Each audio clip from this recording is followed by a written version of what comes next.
a very theoretical player. He prepares very long lines, very sharp lines, and always comes very well prepared against any opponent. And I I remember that game against Andrei Sipenko in the Olympiad, which even was nominated as one of the best games of the Olympiad, where they both were playing fantastic opening lines. And yeah, I think we can expect also some sharp preparation here against Wesley. I mean, I'm sure that this, what they have currently on the board, was already played before, at least even by the time limit they spent. I mean, Joffrey is before in his home preparation. Wesley probably tries to remember, but I'm sure that nothing is new for him as well. Yeah, okay. The next game actually is probably also the Caro-Kann, even so I missed the beginning. Yeah, it is. It is a closed Caro-Kann, right, with e5. It was played with e5, even so it was with early c5, and then it was ignored, because usually when they play with early c5, they tend to capture on d4, but here it was somehow closed. And to be honest, I don't know the opening. I mean, specifically that one. So it's hard to say. Black has, of course, the advantage of the c4 pawn, which takes certain squares. White, in exchange, has space advantage because of the e5 pawn. And probably black's idea could be to play at some point f6 and try to break in the center. I mean, as one of the strategies, I may imagine bringing one knight to f5 as well. And white, not sure what white is doing. White has also some ideas, maybe with f4, g4 after knight e1. The other idea could be to do something on the queen side, even so it's hard to believe. The position reminds of some transposed French, right? Yes, With actually, to E6, me it E5. looks much more like a French, but the bishop is not on c8, so it's a good version of the French. Yeah, it looks like black did something very good here by first developing the bishop to f5 and only then closing with e6. So it's a slightly better version for black, but I think because black also played first c6 and then c5, they also lost a couple of tempos, and white has much better development currently. Yes, but the position is closed, so white cannot use it in a scary way, let's say. Yeah, and Pentala Harikrishna is also a very positional player and as well as tactical, but we can see some long play here and probably can get back to this game. And I'm sure that a lot of our viewers are very eager to see the game against between Alireza and Aronian, because this is going to be some fireworks. And this is a Catalan I would bet on, or some kind of Catalan. It could also be no, actually it was a Greenfeld, I would say, in a way, because it was a Greenfeld with, well, it's hard to say. Maybe it was a Catalan. But the structure, let's say, is very similar in any case, because you push c4, so it's like officially a Catalan, but with c6 you can also get these positions transposing from the Greenfeld. And here queen b3 is one of the main lines, and after queen b3, if I'm not mistaken, you can either play with queen b6 or you can even at some point push c5. But this is, according to nowadays theory, the most popular approach for black. So both players avoided exchanging the queens because they don't want to open the a file for the opponent. And here queen a3 is very common. The queen gets on the diagonal. The disadvantage maybe of that move could sometimes be that there are ideas like rook d8, and suddenly there is some e5 bishop f8 threats. So you have to be a little bit careful about your queen on a3, because the diagonal f8, a3 potentially can get dangerous for white as well. But they did give up the pawn on c4, although black's probably not going to try to defend this pawn too much. but they did give the e7. So now this queen there has to be very careful. Well, I'm sure that they're still in kind of theory, even so. I mean, this is of course a little bit scary for white. For example, like, okay, rook d8 and bishop f8 is not yet a threat as long as the knight on f6 would be under attack. Yeah, so if black now just plays rook e8, white will go back on a3. And development is probably not yet possible. Yeah, maybe black needs to push the queen away first. Yeah, the queen could be a little bit disturbing, even so. Okay, knight d7 is working, I think, as one thing you could. You might be. It might be annoying to have bishop g5, and then black has to exchange the knights, and the pawn will get to e5, which is probably a bit annoying. Okay, let's assume knight d7, bishop g5. I take on e5. And then if you take back, I have knight d4, and we are trapping the queen, I think, here. Okay, this I didn't even calculate trapping the queen, but I saw knight g4. Yeah, knight g4 is I have a double attack. Not working. Yeah. So maybe just exchanging on d7? Probably. Knight d7 makes sense because, okay, the knight is in the center. I mean, white's knight, and it's in our camp, so exchanging pieces of our camp usually makes perfectly sense. And after bishop takes d7, I have rook e8 with a threat against e2. So maybe this could be one version of playing it. Yeah. But yeah, it's a quite sharp position for white. They have to be very careful with this diagonal threatening f2, as well as losing the pawn on e2 after rook e8. So maybe they will have to move the queen away. Maybe try to exchange the queens on c5. So yeah, this looks like a slight advantage for Levon. So let's look at the game between two Russian super grandmasters, Alexander Grischuk and Ian Nepomniachtchi. The game at some point wasn't running. Now it's actually on, and they advanced quite quickly. And Nepomniachtchi usually plays Grünfeld, so I'm sure this was a Grünfeld, or kind of. These days everything is kind of in transposing. You cannot really expect something to be played every time. Actually, it's not a Grünfeld, it's a, how it's called? Tarrasch. Some kind of Tarrasch defense, I would even bet on. So yeah, the position was somewhat symmetrical until move 3. And this is very sharp, d4, d5. Exchanging on d5. So Grischuk is doing a fianchetto, so he will be playing against the d5, against the center of black. But then Nepomniachtchi decided to ease all the pressure and just exchange all of the pieces. But okay, white is a bit better because... Yeah, because of the center. This diagonal is very strong for white. So, I mean, like, objectively speaking, it's playing for 2 results in a way, because, okay, black, unless white is doing something wrong, black can't hope for playing seriously for advantage here. But probably, like, Nepomniachtchi is very clear of what he's doing, and he is not sensing any risk of having a bad game at all. Yeah, but he did make Alexander think a lot, which is probably not very surprising in Grischuk's case. He is often getting into time trouble. I think he needs that even. He needs it to think better, right?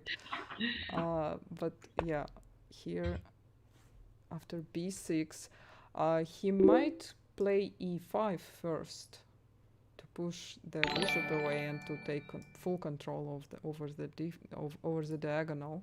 I know, but if he pushes e5, he's weakening his bishop on e3, and then, for example, the d5 push is much harder. Mm-hmm. And it's very difficult to decide like whether you push e5 or d5 because Yeah, getting isolated pawn pushes, then. both of these pushes have their side effects. Mm-hmm. So that's why he's now spending time to think.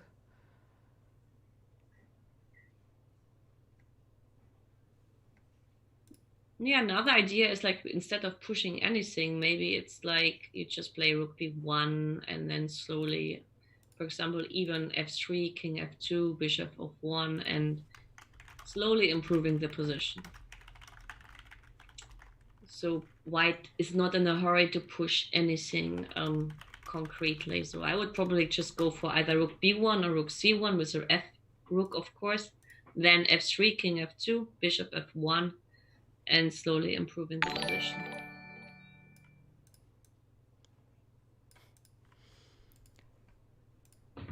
Yeah. And looking so at he did play d5. You were right.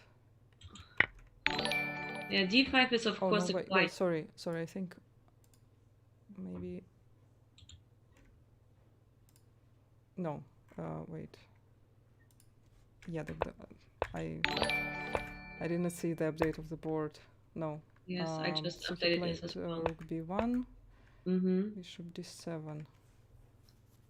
Yes, and now I'm expecting maybe even bishop f1 is one option, even so not sure how much it gets him. But you know, like maybe even like bishop f1 and bishop b5 to trade these bishops in order to hit on b6, because this is the biggest weakness black can think of. And then actually like, okay, slowly activating the king. So white is clearly a little bit better, but if it's enough for the win, it's or for playing for a serious win approach is unclear.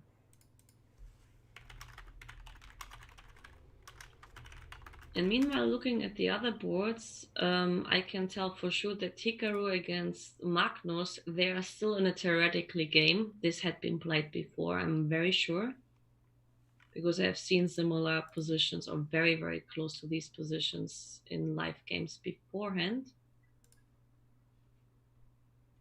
And Linier against Pentala, actually the idea of f4 really happened, but black blocked all the king side with h5 and knight e7, knight f5.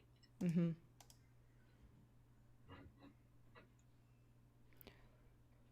So does it mean that white now will try to play on the queen side? Well, I mean, probably like white should still try slowly, very slowly to prepare g4, but this will take a long time. But maybe one idea is simply to go knight c2 and knight e3 and to exchange this knight for the start, because that would get us less problems. And then of course, like if he exchanges the knight on f5, he has problems to push bishop f5 in some way because h5 is under attack. Mm-hmm. So with this exchange, because my knight on e1 is anyway doing nothing, with this exchange at least it will be easier in some way to prepare things. So I could imagine that knight c2 and knight e3 are ideas here to move on for now. But of course then black also can put the knight on e7 to bring the other knight, but then what do you do with the bishop on f8? Yeah, he went for knight b2, which could also indicate that there's queen d2, knight d1, and knight e3 ideas, or even bringing two knights into the position of getting on e3 with queen d2, knight d1, and knight c2. But it's clear that both knights, one of them for sure, should aim for the e3 square, because one of the central squares here we have to fight for is f5. So f5 will be the main square, which both sides will try to get. Well, black will try to keep the control and white will try to get it, basically, because the queen side is closed. As a4, b4, I mean, like it can always be blocked. So the queen side is not about the fighting issue here. The fighting issue will take place on the king side for sure. So again, it will be easier for white in terms of fighting for it, because black has to basically defend that square to keep the control of the position. And of course, they also need to solve the problem, the minor problem so far of the bishop on f8, and maybe make a castle. But of course, once they play bishop e7, they are taking away the square for the knight, which could defend the knight on f5. Probably it would be wise just to do nothing, to even like consider moves like queen c7, and just wait for white to come up with something, because bishop e7 and short castle is very likely always impossible, because you will be smashed with h5 pawn and on the h file. So you have to keep somehow still. I'm not even sure you can afford f6 in a way to push for black. And of course, if you castle long side, then there might be some play on the queen side against the king. So maybe keeping the king on e8 is the best idea here. For now, for sure, yes.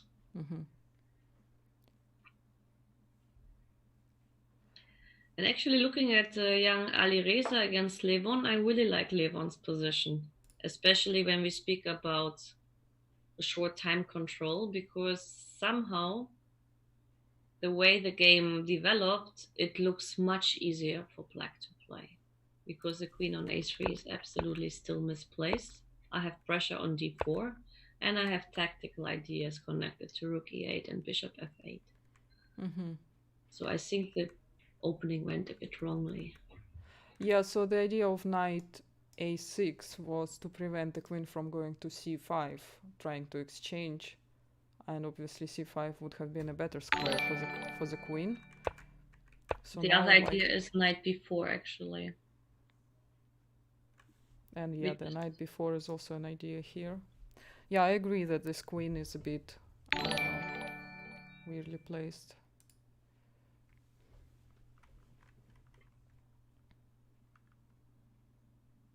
Yeah. And looking at Grishuk, actually, he went for your forcing character.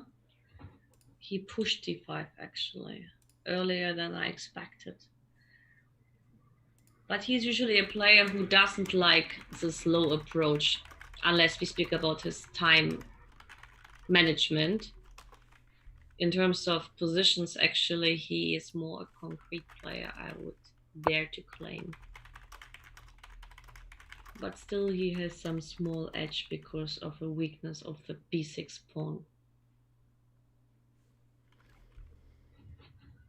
But not sure this is enough to fight or to play for a win.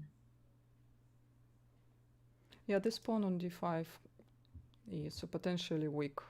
So far the bishop is defending it, but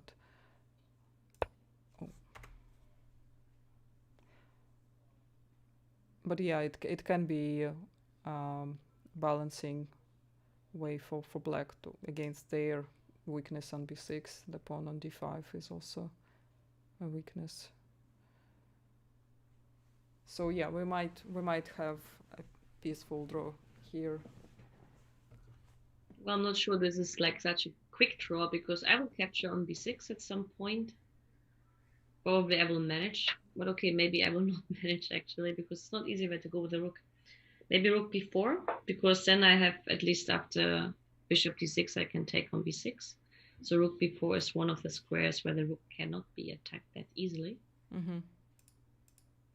But then bishop d3. So he played rook c1 and rook dc8 followed. That's interesting, because now we could hypothetically capture. No, we cannot capture on b6, because the bishop on f5 is protecting the rook on c8. Do you think the idea of bishop f1, bishop f5, and c6 can work here?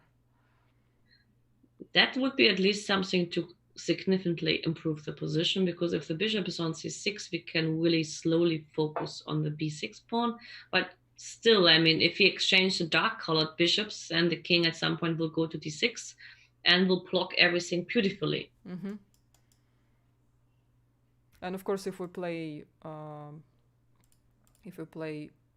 bishop f1,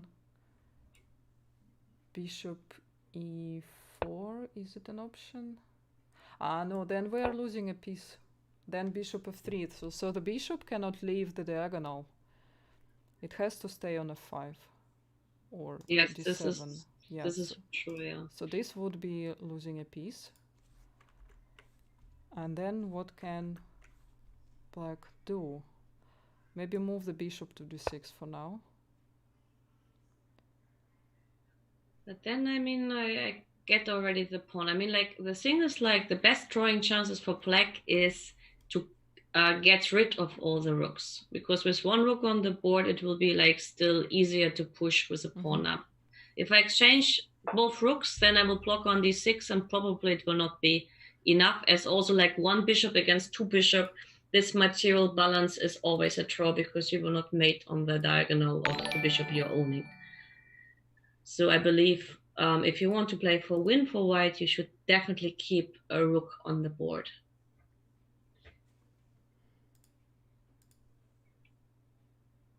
Yeah.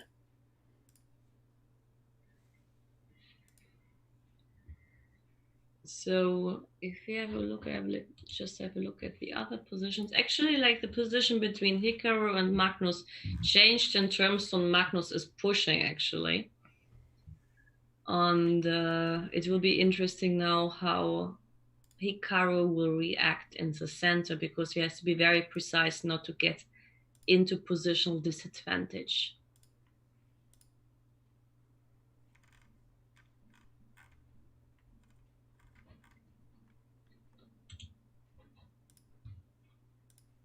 The threat is basically like, now after c5, I would take on c4, then I will take on d4, and you will end up with a lonely guy on c4, which, at least from the positional point of view, gives black some advantage. And if you clear the position with c takes t5, which is possible in order to avoid any positional disadvantages, then the queens will be exchanged. And this is something which usually Magnus likes very much, and Hikaru, I'm not sure he likes so much playing endgames. But at least for Carlsen, that is what he usually aims for.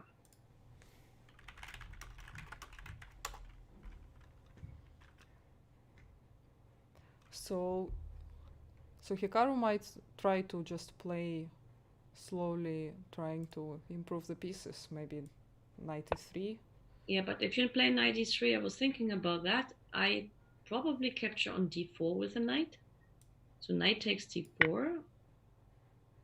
Then knight takes d4 has to be played, I guess. And then c takes d4. Now queen takes d4 is a must. And, well, actually, yes, positional speaking, I keep everything under control. That seems fine for white, yeah. So knight e3 is one option. So because I thought like that if I take on c4 and I cannot take back with pieces, then I reach some small positional edge. But yeah, knight e3 makes perfectly sense to exchange some pieces, especially the knight on f5, and release the pressure in the center.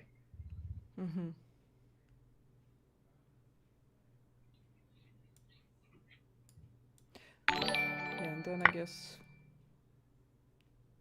he can also take on c4 and then maybe bring the rook. No, he cannot bring the rook. The rook he cannot bring. I mean, maybe he should go for knight e5. Indirectly protecting the bishop on b4. And, well, a2 maybe at some point should be hanging, but it should be fine for black. I don't think that black has too many worries. He's a bit weak on the king side because of the h5 pawn pushed, but nothing yet to worry, because for rook d3 and rook g3 ideas, which are probably the most dangerous ideas, he should be ready. And that would hit on g7, and g7 is the most dangerous spot currently in black's position. Okay, the other games.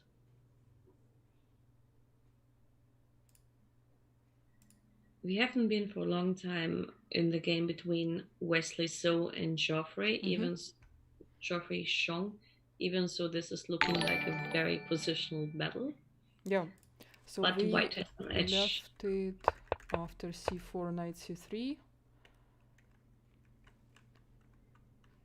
And after bishop d4, knight e2. Some play on the queen side with a5. It seems like Jeffrey does not mind repeating the moves.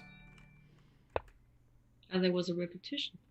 He tried, I think, with bishop going to d4 and then back. Ah, okay.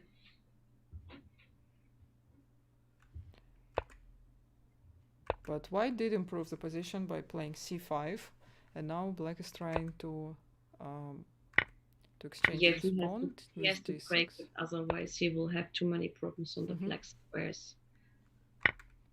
But of course he has some weakness now with c6, so white has definitely positional advantage, but sometimes some small edge is not enough for winning the game.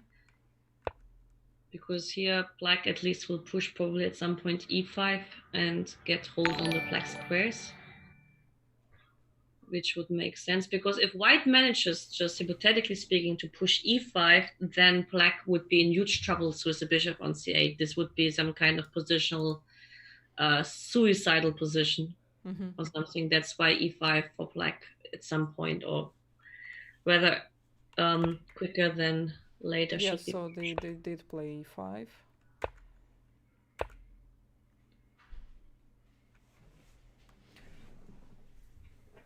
So what to do now? Now they probably will try to play knight d7, trying to exchange the active knight of white.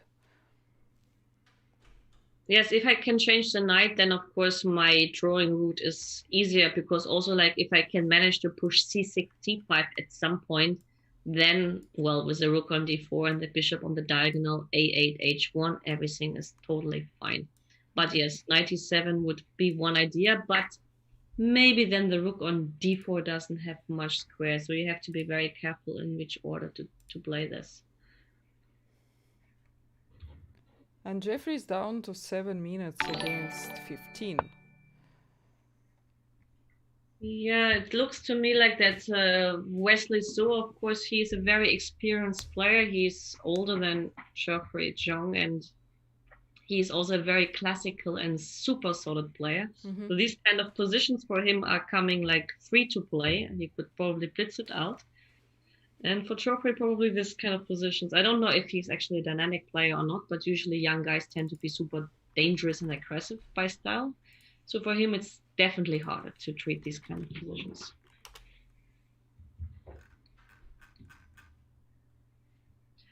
Yes, actually, Alexander Grishok against Nepomniachtchi can sign the draw. Yeah, I don't know how quickly they managed that, but... Yeah, not surprising here. Yeah, I think they didn't want to harm each other much. Yeah, it's also very common for the tournaments like this to have the players from the same country playing in the first round, like we see with Wesley and Jeffrey and Alexander with Jan, so that there is no advantage to any of the players who is currently leading in the tournament in the later stages. So I think St. Louis might have done it following the example of the candidates tournament. Not even the candidates. I think like a lot of tournaments have these rules, actually.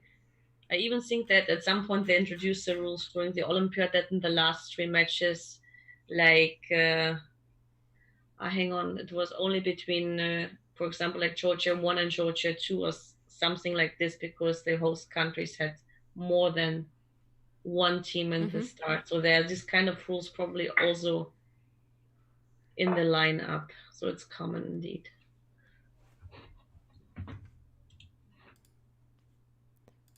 But you know what is interesting? The game between Hikaru and Magnus changed in a totally different way as we expected it. So he captured on c5, Nakamura, then Magnus played b takes c4. Yes, and queen b1.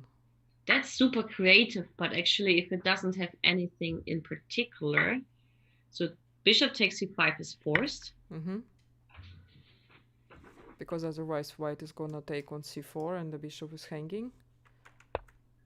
So he played b4. So I'm trying to get positional advantage for this pawn sacrifice. Well, I think what he tries is like to exchange some pieces on the king side. So as you can see, he's bringing his pieces towards the king side.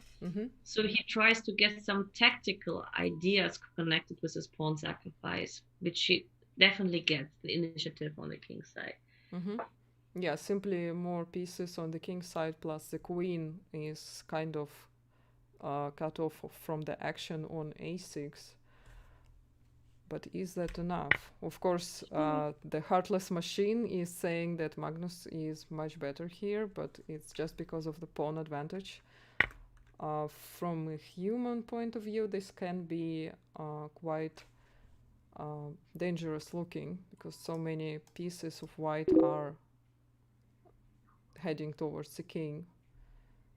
And because of the control over the d file, black doesn't really have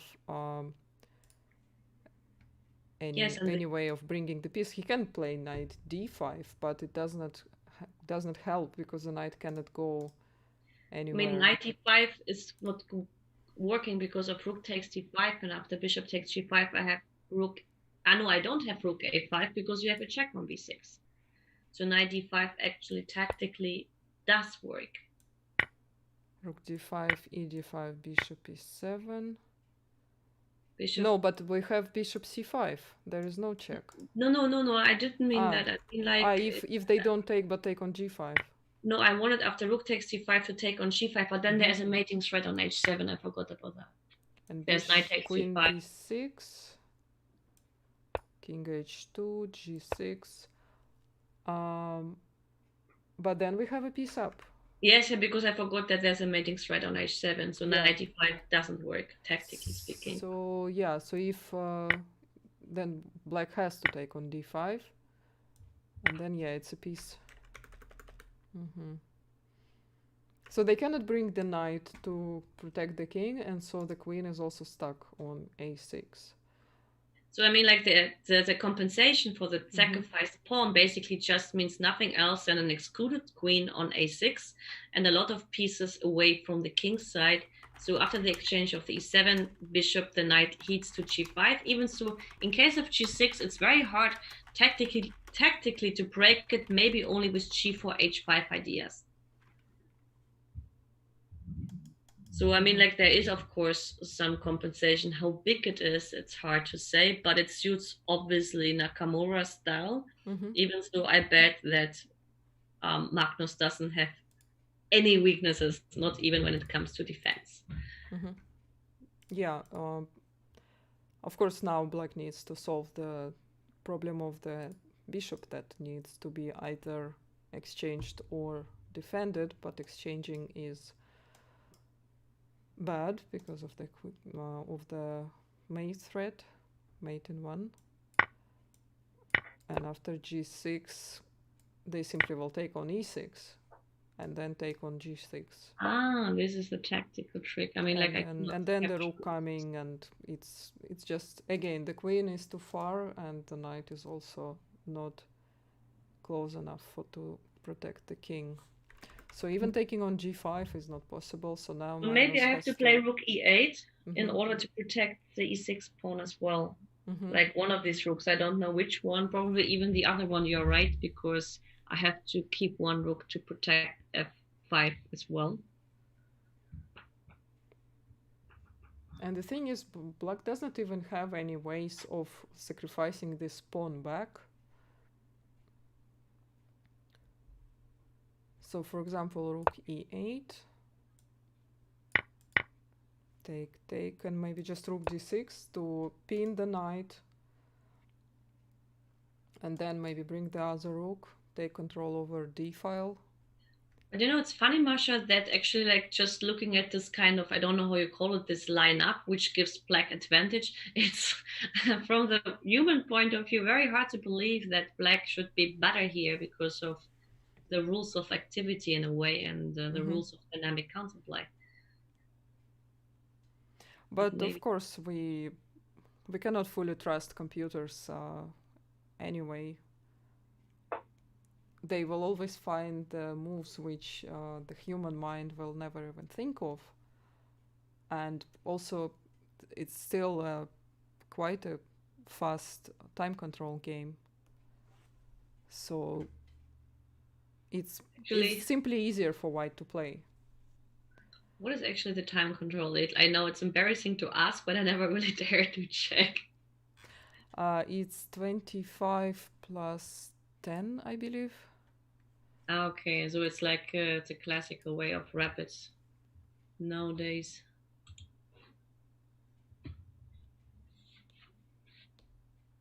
And yeah, white also can bring the king to h1 to avoid any checks in the future, but this position really looks nice.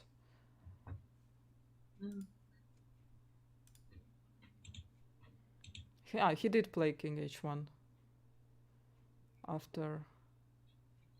This is prophylactic against queen b6 and queen e3, I guess. So he played rook e8. And knight g5 immediately. So g6 is forced, and queen e4. Well, here maybe rook d6 was better than queen e4, allowing knight to go to d5. I think rook d6 maybe was excluded because of queen a3. I can imagine that queen a3 with idea of queen b5 also possible. Yeah, but queen a3, yeah, queen b5 is possible too, to attack e5, but queen a3 has a lot of attacks like indirectly against g3, e3. So white can play knight e4, threatening to go to f6 and also defending g3. Yes, I will anyway. And then the knight comes to d5 anyway, so... Yeah. It looks like black is in control, in a way. So 95, king h1, c3. Oh. And here maybe we can already start agreeing with computer evaluation. Yes, because the counterplay of white disappeared. It was not very long. Yeah, that's the problem when playing Magnus. If you sacrifice, you have to be sure this is working out. You have to be double sure that you will be able to squeeze your small advantage out of the position. Yeah, and probably he didn't manage. So maybe rook on d6 was better in this case. Yeah. But it's difficult, especially like if you sacrifice, you have to prove. And if you lose that proof, then usually it backfires because your material down, and that's what basically happened in the game. Yeah. Besides looking at the other positions, also like I was right about my intuition that Aronian was doing great, and it looks to me still, at least when I look at the position, that he must do great, even so I'm not 100% sure that it's enough to play for a win, because a lot of pieces are exchanged already. Okay, so now he needs to defend the pawn on b2. Yeah. And note how low on time is Alireza. Alireza, actually look at the position. Less than 2 minutes, and quite a difficult position. His bishop on g2 is one very good piece that he has. At least it stops the knight from coming via the light squares. Yes, but I think something went definitely wrong in the opening. This was my impression, because it was too easy for black, and white had a lot of problems with the coordination, especially the queen on a3 and the pressure on d4. So it's not a surprise that it went in such a bad way. Yeah. And so after the check on e7, maybe Alireza is trying to exchange some pieces by knight d5. Because then if he manages to exchange these knights, he at least can bring the bishop via d5 to b3 and try to take the pawn from on b2. That's his only chance. The question is like, let's imagine I play king g7, you go knight d5, and I am forced to exchange. Then Well, we don't have to take the knight, of course. The black can defend the knight on f6, but after playing yes, on but then f6, we are losing a tempo because the rook on b4 is under attack, so this makes no sense. yeah, if he played to g7, then it could have been possible. Just move away the rook. Now he probably has to. Well, he also has rook c4, but then, of course, nobody's gonna blunder rook c1. But I will play rook takes b2, and I will be very happy that I got the trump card from black. Yeah. So maybe Levon little bit underestimated this idea here. And after knight e7, if he played king g7, knight d5, he could just play rook b5. And yes, then but white anyway, is forced to defend, to exchange. And he is in time to bring the knight. But one question, Masha. Let's say I don't take on f6, but I play knight c3 and knight d1. Do I have time for that? Rook c5 attacking rook the c5, knight. and this is a problem. Rook c5. And we don't have the square on e2 to prevent the rook from coming to c1. Yeah. Well, then it doesn't work. Yeah, that is... Maybe we just improved on Aronian's play. Well, it's easier to find right moves when you're sitting in front of... well, they are also sitting in front of computers, but we can blunder their pieces and we don't face any consequences.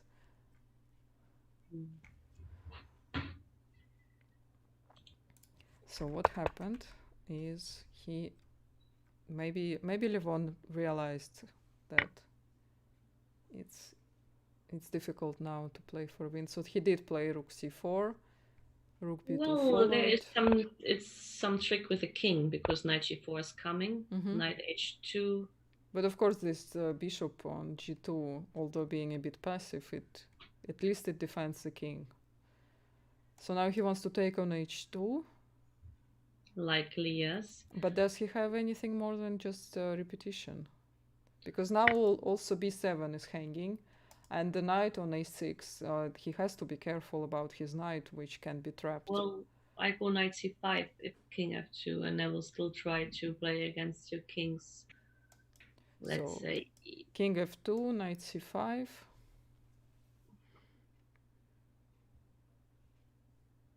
Or maybe you want to bring the knight first, g4, e5. Also possible. To have it in the center, because again, both knights on the rim is not very tempting. Yeah.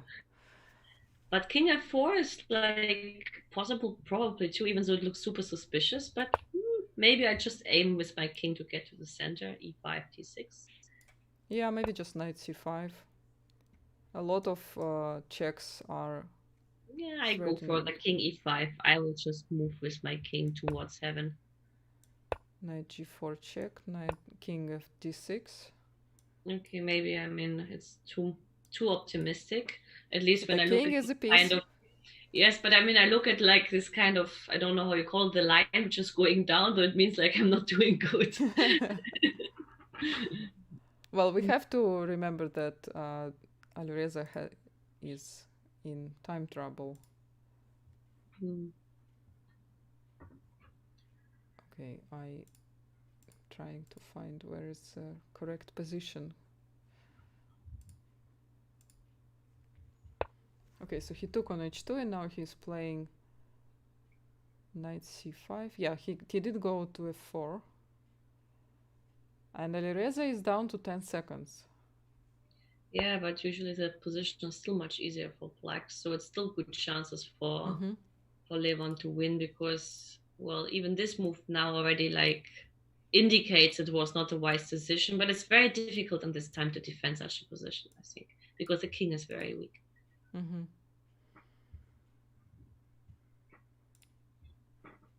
There's already some tactical trick in some way, because the e2 pawn is already like not pinned, but let's say, how to call it, stuck. He Well, cannot it is capture stuck, the- and it was also the reason why the knight could not have gone from c3 to e2 in the previous variation that we looked at. These But let's pawns say are a rook, problem. rook f1 to start with. Does it make sense to play rook f1 and just to pretend that... Well, the problem is that now the king can come back to g3 yes, attacking the no. knight, and black will have to take on f3, and our pawn structure will improve dramatically. Yes, no, we don't go back to f1. Okay, Levon is forced also to come up with something forced for sure. Well, maybe he will give a check to force the king to leave to e5. Well, e5 is not possible because of knight takes f3 and knight e3. So after g5 check, for example, no, if you mean 96, then it's Yeah, possible. 96 check, king e5. Well, he can take on g4. Yeah, but then I take on b7, I still have good chances because the a pawn is usually a dangerous pawn against any knight. Yeah, the more pawns Alireza manages to exchange, the more chances for a draw will he have.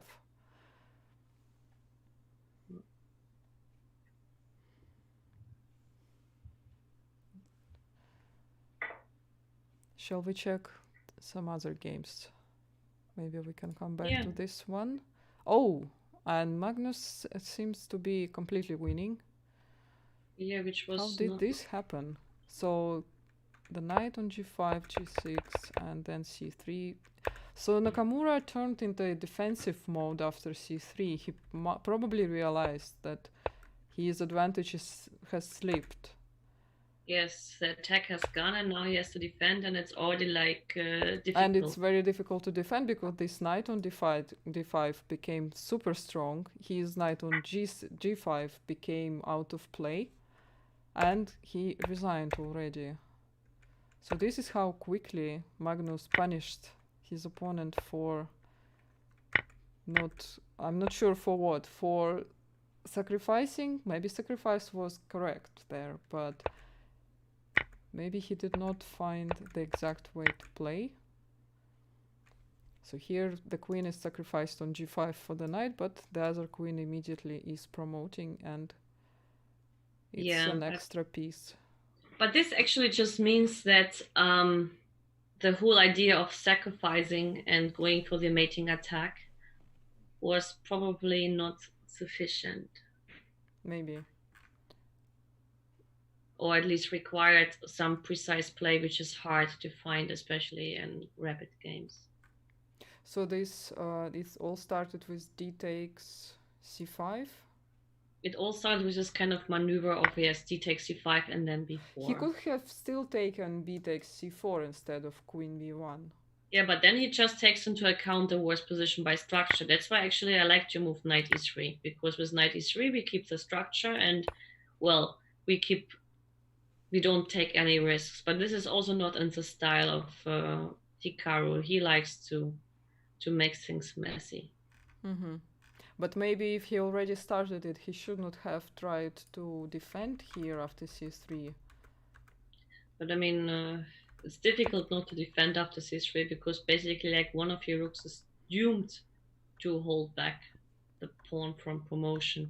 Well, so here computer is suggesting a not so obvious move a4, which gives up a pawn. And which is very human indeed. It's absolutely not human. But if the queen takes, then we suddenly have knight e6. Yes, the trick of and the so if the pawn takes, then we already have a huge compensation with taking all of these pawns and having checks and maybe even winning. F takes c6. No, it's probably just a draw, but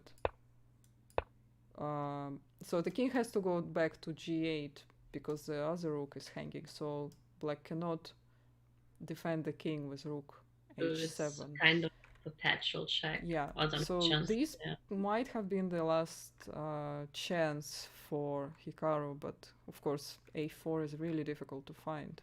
But after a4 I don't have to capture on a4, yes, I guess. Yes, exactly. We don't have to capture. we can just move the queen away, or maybe king g7 to avoid any counterplay here. But then white has b5, so there is some slight okay, but queen compensation. b6. Queen b6 with the idea of queen f2. But we still have some, maybe queen f3, and we again want to go somewhere on f6 after rook d5. Okay, as long my queen is on b6, then I protect indirectly f6, because I would protect it with a queen after your sacrifice. Maybe here I can like calmly get like rook c8 and concentrate a bit on that guy. Yeah, rook c8, because we also might have an idea of capturing on d5 and then taking on c3. Yeah, that's possible maybe. Oh, actually, don't we have something already? Rook d5, e d5, a5? Yeah, that's sophisticated tactics. Very well. So there are still some. Yes, we have to be a bit problems to look out for.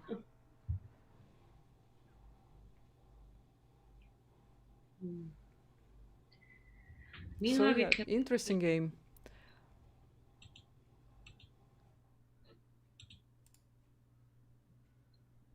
Meanwhile, Wesley has, well, he has 2 pawns up, but one. Yes, he was doing well already in the opening. One passing pawn. This should be.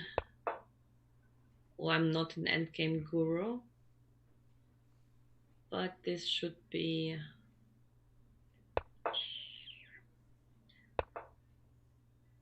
It should be. Yeah, it should be winning after king going to support the pawn. b3 first, with the idea of a7. Yeah, and if rook g1, then we just go to b4. Oh, that's an interesting move. And if rook a1, then we have rook c5 and rook a5. No, but yes, rook c5, rook a5 is what happened in the game, which is of course much more precise and not leaving any chances. Yeah, this is a game over. Yeah.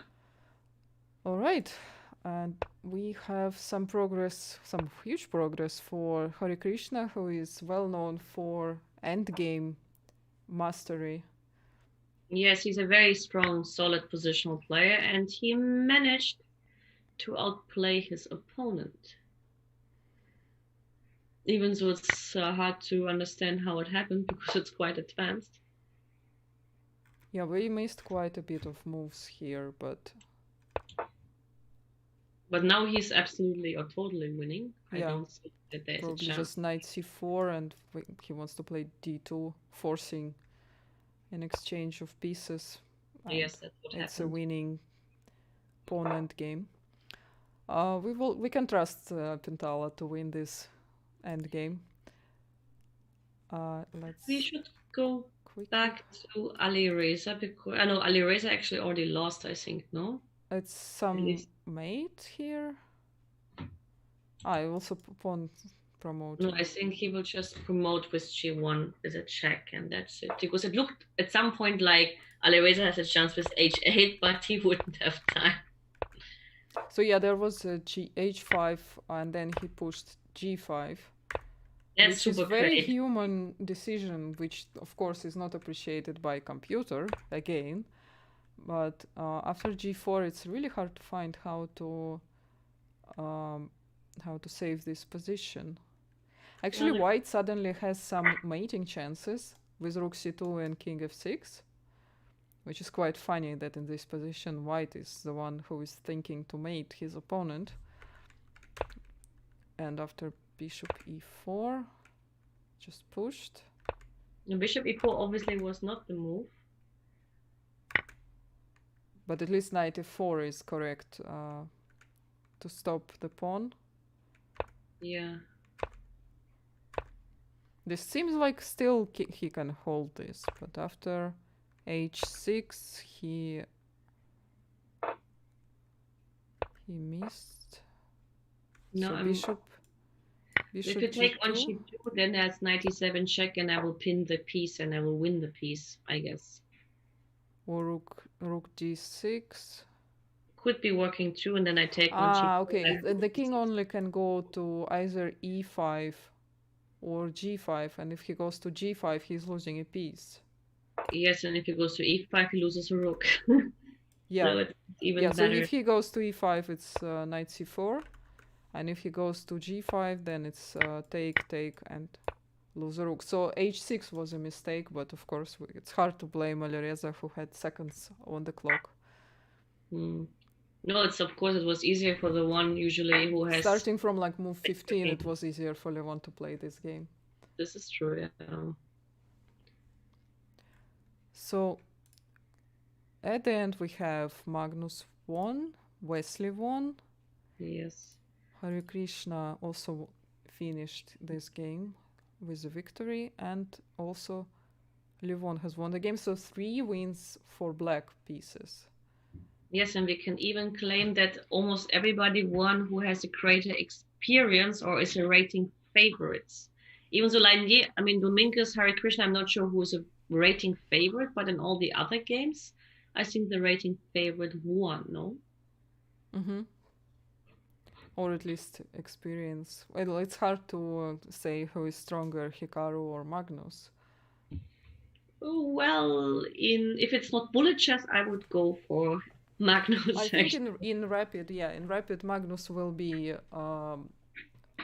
slightly better on a long run of games, while in Blitz, Hikaru probably is not going to be... in online Blitz especially, you have to also make a difference. But also Hikaru currently is #1 in the world in Blitz rating. I see, I didn't check the latest updates actually. And Dominguez, oh wow, we have in the chat some facts that Dominguez is world #6 in OTB rating, in rapid over the board rating, which is pretty remarkable. Yeah, that's huge, because he's in classics, I think number 23rd, something. I would bet, I don't know actually, I haven't checked the live ratings because obviously they haven't changed a lot. Yeah, and that's of course the big issue now, that even if in the last tournament you played you had a fantastic result in rapid or blitz, it's absolutely not necessary that you can be in the same shape now, because it was so many months without over the board play, and of course not all of the players had such a privilege like Hikaru, like Magnus, to play a lot of online events. Did you play any OTB chess, Masha, in the last few months? I don't think so. Nothing. We had the German because Linear lives in the US, so I very much doubt that he had any chances to play over the board. No, the Americans definitely not. In Europe, some events are reopening, especially in Nordic countries. Yes, and the Spanish team championship will take place despite also Polish Spain is tournaments were restarted again. Which maybe works well for Alireza, since he is now living in Europe. Yes, France, England is possible. Even so, France now is a red country according to the corona states. So if you go to these countries, the problem is like you have to be checked on return, or you have to make a test before entering. So I mean, there are a lot of precautions, but also just the fact to be not able to fully focus on only event is probably stopping a lot of players from trying to play over the board, even if they are allowed to, because of course not everyone is psychologically ready to play. Yes, like I can speak for myself, but I think there might be some level of anxiety which you might feel just facing people, just having to talk to people. Yeah. and it actually can be a very big problem. Of course, chess players don't have to socialize a lot during the events, but it still puts some sort of stress. So, of course, having these online events, the possibility to play from home is fantastic. Yes, even so, I'm still a fan of OTB just because you see your friends, and usually, like in a lot of tournaments in the evenings, you usually hang out with them. So that was a big part of the normal tournaments back then. Yeah, and of course, also chess coaching probably is suffering somewhat from the lack of being able to talk to people in real life, but it's probably easier to still study, still give lessons online. You as a chess coach yourself, how much do you have? How much changed since the lockdown for you? Well, the thing is, like before the lockdown, I was not even a chess coach. Now I would say like that's my main job. So I just had a training camp with one of the strongest girls from my region, like last weekend. So I got now a lot of experience in understanding the mindset of players between, let's say, 1500 and 1800, and the mindset between 1800, 2100. And then, okay, the other, like above this is already like similar to our strengths.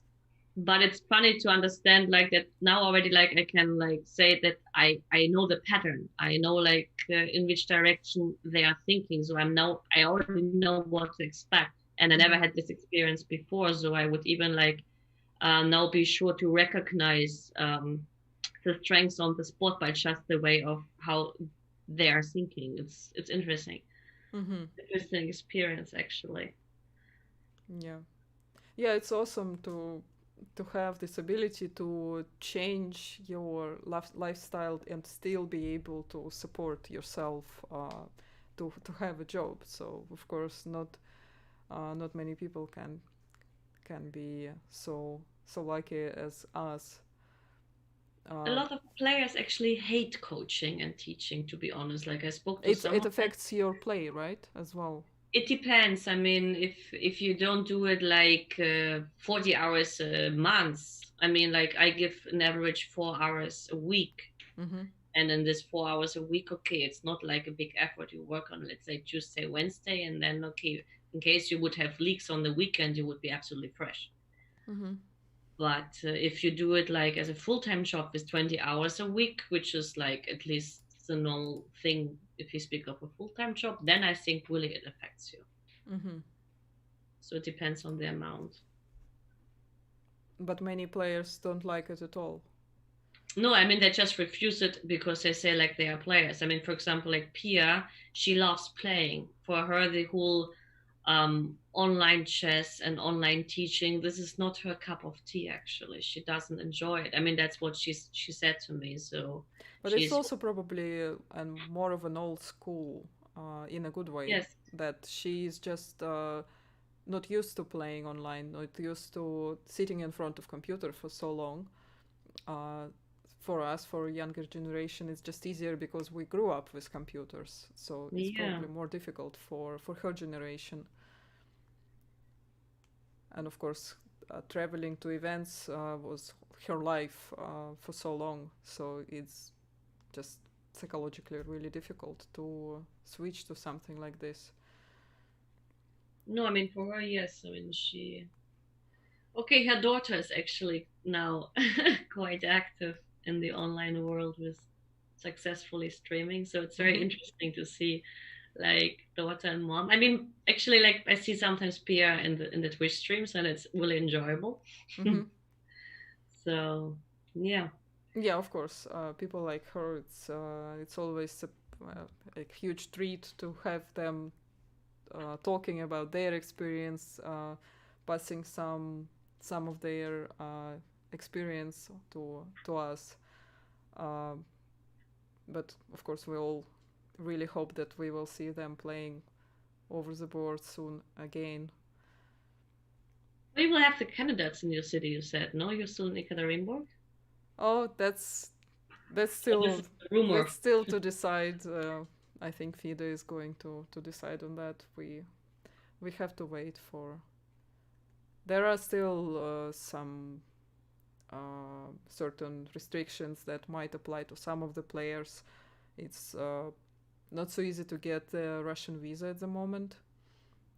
A lot of countries, their visa offices are simply not working, which of course can still be an issue for regular people, but maybe in FIDE case it can be easily easily helped by the FIDE president stepping up and helping. I think actually, like probably, like Putin can make it possible that you get visa upon arrival with a special kind of document. True. That's true. I guess this is possible in your country. I mean, yeah, it's probably, well, I mean, when the candidates was interrupted, and the airspace was closed at midnight on the day of the order that was sent out to stop all of the flights. There was still organized the flight, which took off past midnight, and I went with the players to the airport, and they had just like a complete open just corridor for them to go and to board the plane, and it was a private jet, and it was going to Amsterdam, so anything is possible, I guess. Yeah. But especially in your country, actually, my country, you have to change the handbook of the rules first before you can take decisions usually. Exactly. So it's like a matter of a lot of documents to be changed.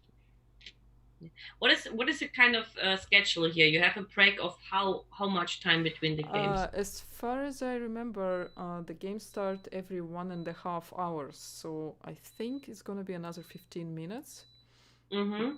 So we can also go on a little break before the game 2. So the game 2 starts basically in 15 minutes? Yeah. And how many games they are playing today? It's 3 games. Okay. So 2 more games. So yes, I would quickly go down, get something to drink. Yeah, we can do a short break, and we will be with you shortly, guys. Lee chess. Lee chess. Lee chess. Lee chess. Lee chess.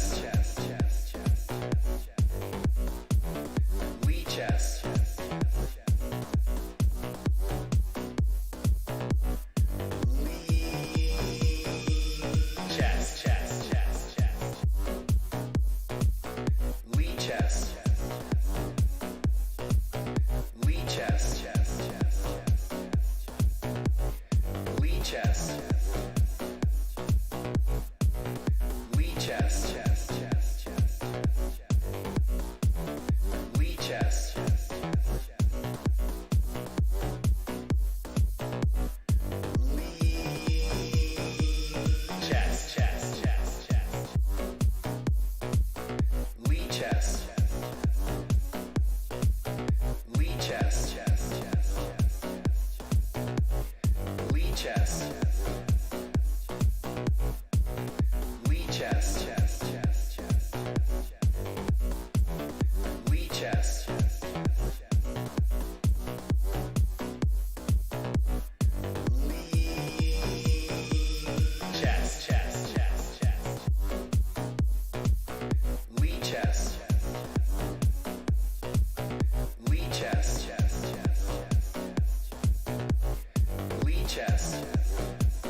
chest.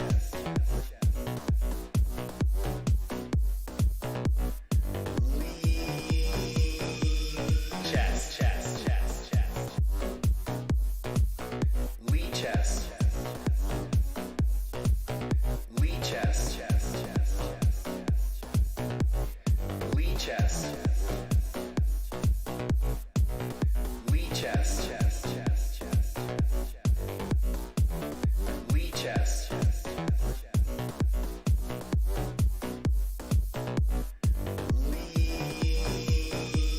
Chest, chest, chest, chest. Lead chest. Lead chest, chest, chest, chest. Lead chest. Lead chest, chest, chest, chest. Lead chest.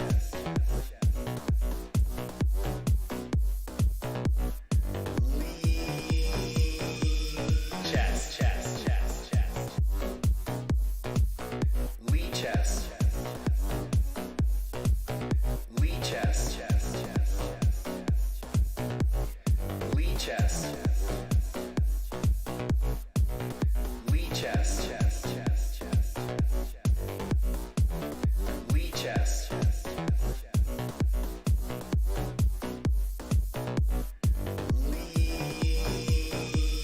Chest, chest, chest, chest. Lead chest. Lead chest, chest, chest, chest. Lead chest. Lead chest, chest, chest, chest. Lead chest.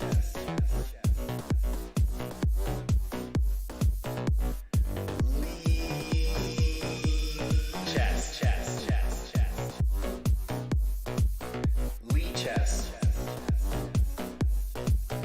Lead chest, chest, chest, chest. Lead chest. Lead chest, chest, chest, chest. Lead chest.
chess.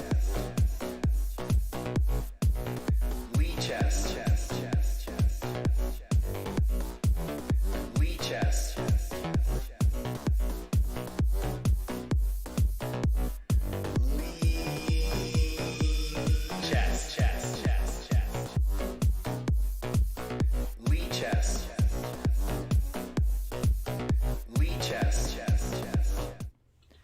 Hey guys, yeah, there was like a 5-minute miscalculation on my side. Apologies for that.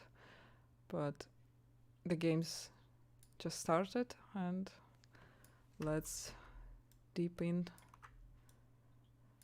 So quite exciting. Levon is playing Grischuk, playing with white. And somehow I still didn't see the games. And There. not only exciting players, but it's also some interesting position.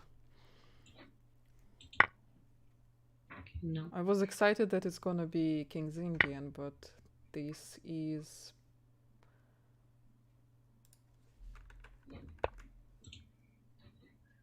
This is Nimsu Indian, Yeah, according Nimsu to the Indian, start. with d5, b5. And there's this b5 plan, which is like super sharp. Which is also quite common for both King's Indian and Nimsu Indian. Counterplay with b5.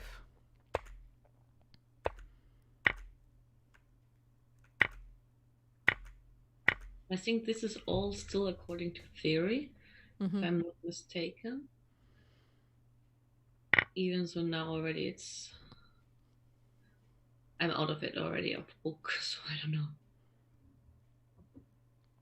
So Queen d2, yeah. What's the idea behind that? To bring the rook But to it's d1 actually- and maybe play against the pawn on d6. Wasn't it bishop takes d2, queen d2, or? Yeah, sorry, yeah, it was. Yeah. So took, and So basically here, the idea is white plays on the white squares and black plays on the black squares, to sum it up in a very short way. yeah, but this pawn on c4 is. Do you think white might take on b5? Yeah. Well, if he takes twice on b5, he will get some fire with knight d4 and queen h4 check ideas, maybe. Mm-hmm. Not sure he can afford it immediately. Also, like another plan would be to play bishop e6 to trade the knight, and then to play with the black knight against the bishop, which is in terms of black squares control super interesting and double-edged. Maybe So even knight d4 now is a possibility. Or maybe then b6, and it's hard to get this pawn for a long time. Even I'm not sure about that. Queen I would just take h4. it. Queen h4, yeah, it looks suspicious because g3 is not a legal move. I mean, it's a legal Knight move. f3, king. Knight f3, and you lose too much. You lose some pawns, and positionally speaking, you're absolutely bad. And queen f2 loses to knight Even c2 king check. d2 is not possible. Okay, because of queen e4. Yeah. So take, and take on e4. Yeah. So this is losing. And also queen f2 we can show is losing because of queen knight c2 check, and there's a pin. I mean, after queen h4 check, queen f2, which looks nice, doesn't work.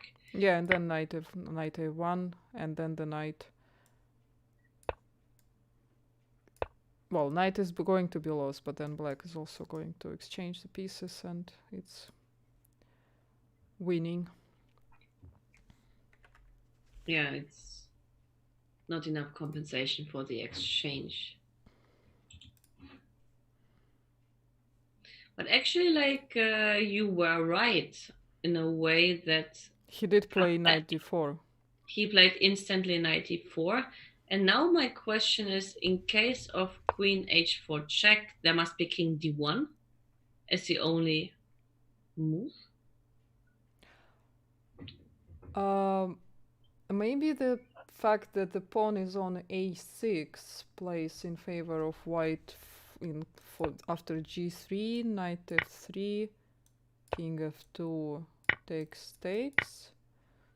And if knight e4, king e3, where does the knight go? That's a question. The knight goes nowhere. I play f5. f5. Yeah. Okay, and we probably will play something like knight b6. And then we have bishop c4, and these weak squares, the white squares are very weak. Yeah, this is so this is probably a good compensation here. This would be, so the only king h8, then we can take on c8 and just rook d1, rook hd1. Question, Masha, after knight b6, can we just play bishop takes a6 and give the exchange? Bishop takes a6. Yep. This looks like it can be better. So then we take on a6, rook a6. But there's not enough compensation. A pawn. If we didn't have a pawn, then probably it would be fine. But now it's actually rather hopeless because the position is too much opened up. Yeah, this knight, if it was a bishop, probably it would be more or less equal for black. But this pawn is going to be running. Yeah. So maybe this is what can happen in this game. But Levon is thinking.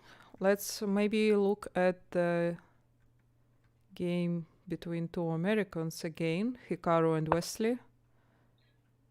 Are they harming each other? Where we are, they are playing a very compact game. I'm not even sure I can recognize the opening. Can you bet on the opening unless you already checked it? Well, checked it. I did see it, but if I did not, I would not have guessed that it was e4, e5. Really? It was e4, e5? Yeah. It's really difficult to guess from this position that it started with something like that. Because of d3. Oh, they already agreed on a draw. Well, that's what I meant. Yeah. Those country patriots. Well, I can understand both of them. Hikaru had a very bad game, number one, and he probably wants to just calm down and get confidence back. And playing against Wesley is probably not the easiest task.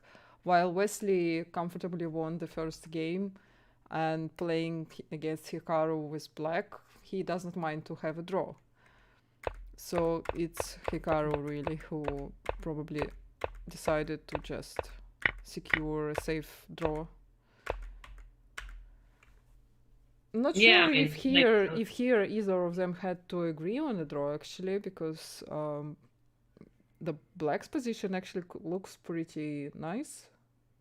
I mean, I also prefer black here, to be honest. Like this pawn structure is a bit suspicious.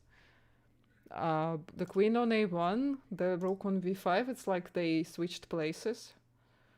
Yeah, but on the other hand, even if you attack the e3 pawn, I can play queen e1, bishop e4. At some point, maybe if I manage to exchange the bishop with the knight, then I could close up the position with e4. But this is like at the very late stage. I can afford this. Yeah, we want to play e4, but not with the bishop on h1.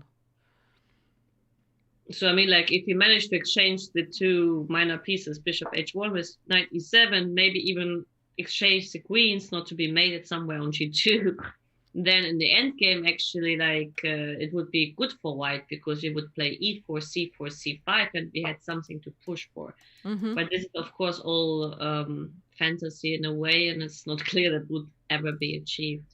Yeah, yes. Now we have some direct threats, I think, with like a6 and then bringing the knight out, which of course white can use to exchange this bishop to the knight. Okay, but then can we play e4 immediately? Yeah, then I would play e4. But actually, somehow black. According to this lineup, it's not good for black. Even though it's hard to. Okay, because a pawn on a4 scan, that's like something concrete, yeah. Yeah, I mean, we can play bishop c. Well, yeah, so here, if we play bishop c6 immediately, then white can sacrifice the pawn on a5 and get this black pawns doubled while the rook has open file. But if black plays a5 themselves, attacking the rook while the bishop is hanging, then they are going to win this pawn on a4. So maybe moving the queen from a1 is a bit too premature. Not sure. Maybe just bring the rook to b1. But yeah, it seems all very awkward how the white is placed here. Black can play h5 even with their king being so safe. I mean, honestly, I also prefer black, but well, who knows what was going on in their minds. Yeah, it looks like Hikaru also did not really like his position and decided to take a draw here.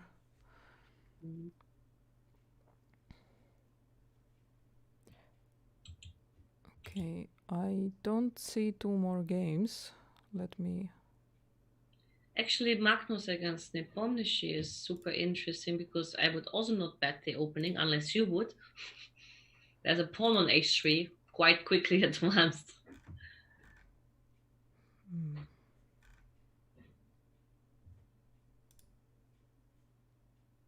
Yeah, for some reason I don't see the game.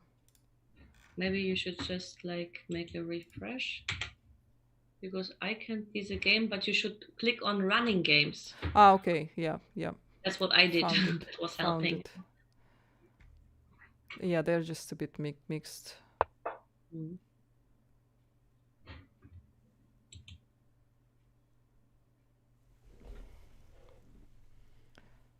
Yeah, so this was your favorite, right?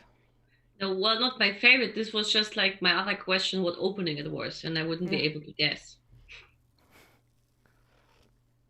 Well, here from the structure, it could be English. Yeah. Carlsen English is possible, especially when we take into account that Grünfeld would be Nepo's answer. But this looks already like that, like at least by intuition, there was something wrong with Nepomniachtchi's development, which could be related to h5, h4, h3 tempo losses, let's say. Because the king is in the center, and I'm not sure you will have time to develop the king quickly. Because bishop e6 will run into d5. Bishop e7, he will not castle short side, I believe, as well. Yeah, but this is a very Lila move. Now, pushing the h pawn or a pawn is so much happening in the computer chess. So I think the players started picking it up. They say once the computer runs out of the theoretical book, immediately there is a or h pawn push, like instantly. Yes, but the thing is like that these guys are, despite they are super strong, they're not Lila. So they cannot keep this level over the whole game. But yes, you're right, h5, h4. Maybe there is some kind of slightly, I cannot say boredom, but is it possible that these players are just so many games they play against each other, even in the recent few months, that they just want something fresh? I thought like that they might have just get very bored of always playing each other. I don't know. Because you can't even like come up with something new because they all tried probably all the openings. And also like I think since it's online chess, I'm almost sure they would not come up with any serious lines which could interfere with the candidates tournament or with any other kind of serious chess tournaments OTB. Yeah, this of course is very relevant remark about Nepo and Grischuk, because they both are playing in the candidates, and they are obviously already both preparing to play candidates, and Nepo is also one of the leaders. So giving up any preparation now would be probably silly for them to waste time, to spend so much time preparing and then wasting it in this tournament, which is obviously an important tournament with good prize fund, but candidates, you cannot really compare candidates to anything online for any prize fund. Especially when you take into account that for them to win 30, 40, 50,000 is honestly nothing special. Yeah, well, of course, if they seriously prepare for candidates, well, I don't know exact numbers, but I know that when they prepare for candidates, the amounts can be starting from like 6 figures easily. So on training camp, they can spend like 200,000-300,000 euro just easily.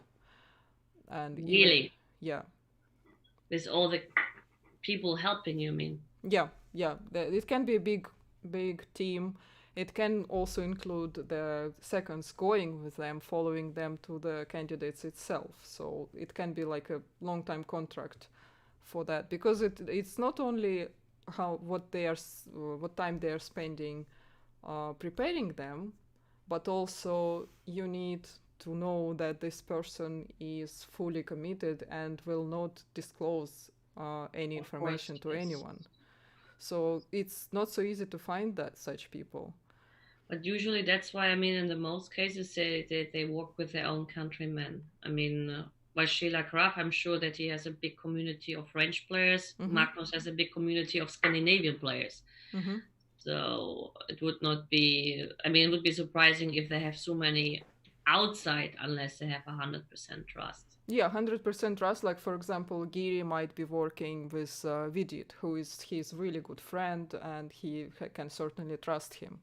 And Giri has Indian blood, so we should not underestimate that. I think it's Nepal connection.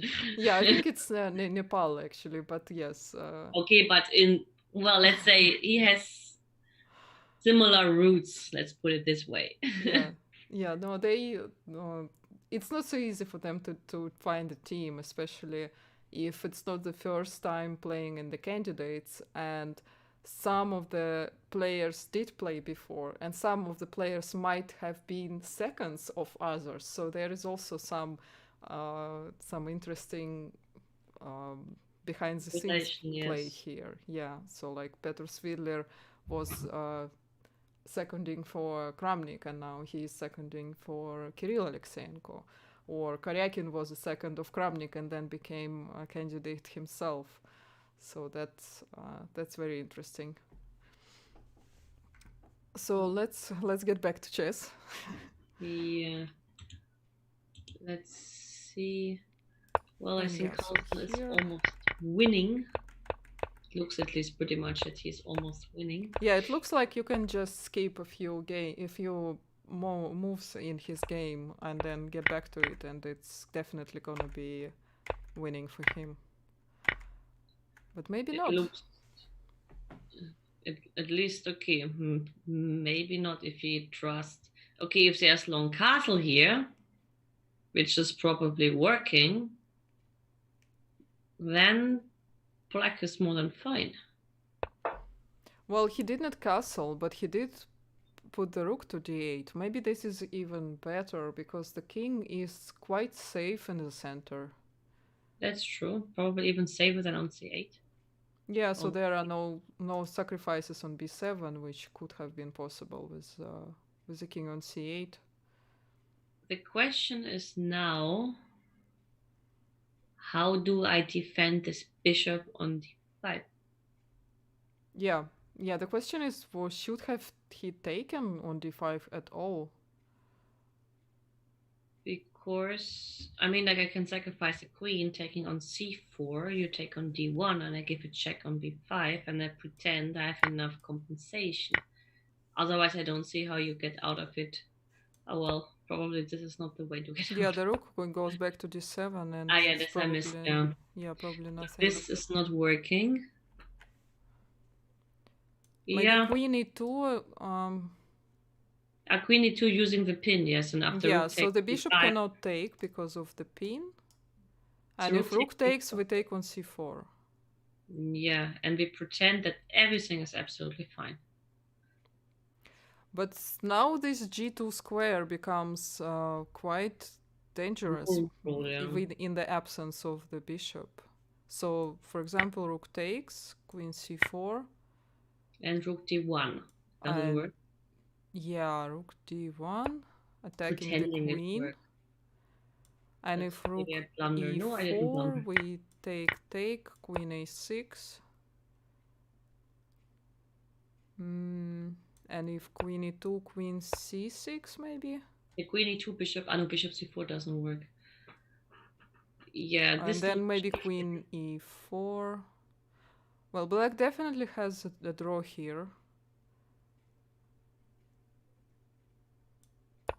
Which I'm not sure that Nepo is the kind of player who... Probably not. He can also play to b6, and his king is really comfortable in the center. And he can also always castle. Yeah, bishop e3 probably have to play here. I have to try to exchange the bishop pair. But then we have queen c6 and you don't have queen e4 anymore. Oh, I saw like I can survive with f3. So maybe just... Maybe not. f3... But then we have bishop c4. So that's a problem. So the king has to run away. Otherwise it's a mate queen h1. So king e1 and... Well, h2 is falling. I don't see. Yeah, it's a very pretty position for black. Maybe white should not play bishop e3 then. Maybe f3 immediately.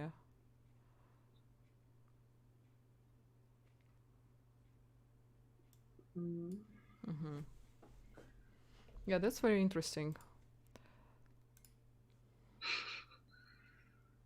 No, Nepo definitely didn't play hand and brain with us. With Masha to prepare for the tournament. that was suggested in a previous tournament because I was guessing a lot of moves of Nepo. Yeah. But yeah, still Magnus is taking his time here. But I'm sure he will play queen e2. I don't see like anything else what white can come up with here. Using the king's position on e8. Shall we check? Maybe... Oh, yeah, he did play. Queen e2, okay, it was the only move left, actually. Yeah, we probably will see some of this... Oh, yeah, well, they already played. Well, Nepo just gained 7 minutes advantage over Magnus. But this is nothing unusual because usually Nepo is someone who can even finish ahead of his initial time in the tournament. Yeah, he met this in Dortmund and I was like, wow. And that was a classical tournament. Yeah, Nepo is quite known for playing openings very fast and kind of intimidating his opponent, which of course is not the case with Magnus. But it's possible to just make your opponent think even longer, thinking that all of that is a prep. And then you can get really scared. But sometimes you can just basically, how to say, you can basically think on your opponent's time and then pretend that you have a home prep. I did this sometimes. It was quite effective. Psychologically not easy then. Yeah, I think psychologically, especially in the games against women, it can really work. I was afraid to say that, but that's what I meant. Well, I think by just historically, yeah, this question every time it comes up on stream, there is a big argument about this, and no, I know that not everyone will agree with me, but I think that female players are just educated in different way by their coaches historically to play more classical openings, to hardly use any gambits because it's difficult and you need to learn a lot of lines. So we are already sort of programmed to be weaker than our opponents, like the majority of players. But then the question is, where do you break this knot? Where do you change and become better? Well, to be programmed is, I don't know. I just think like that there's in society indeed some drawbacks. Like, at least in my country, men's chess is, let's say, more popular, obviously. So, and at least also for sponsorship, usually like when we speak about big sponsors, I see it a lot of times with male players, but I don't see it often with female players. Even so, I mean, for example, like, I don't know, Gayashkina, she has a sponsor, a big one. Well, she was sponsored by our federation, Yes, but not like she didn't have an individual sponsor, let's say, because I mean, like, she was doing outstanding, for example, like last year. Well, she was sponsored to play the match because the federation president here, he has his own business, so he sponsored her because his business is quite largely represented in China. So here was it just worked well, but I guess it was quite a big luck for her in this regard. So it's more of an exception rather than a rule. Yeah, but I mean, like, some kind of usual like outside sponsors is for female top players or for big talents. Not the case. Even, for example, like the girls from Kazakhstan, they are, of course, like supported by the federation, and okay, up to Malik and Sato-Kazama, they're both very strong. Both, I think, under 20 or above this age and in the top lists. But also they don't have individual sponsors. And like, for example, in my country, our wonder child, okay, he's not a child anymore, now he's a teenager, Vincent. He has a huge or big sponsor, even though, okay, it's a Krankebank, but still, I mean, there's a sponsor behind. Just, I believe that it's much easier probably like for male players to get huge sponsors, especially like when we speak about the prodigies in the young ages. But and I think this is one of the differences. But yeah, but this is more like a catch-22 where you have sponsors looking around and seeing sponsors investing only in male players, and then they're like, so maybe I should also invest in a male sports because this is it's so common. So maybe that's profitable. Yeah. So that's why nobody is going for female players. And then, yeah, but this is like again like a problem of society. So this is one of the reasons why men usually do better, because their support or their education is a different one. So okay. Here in this game we see that this all happened, and then the rook is going to e5 instead of d1.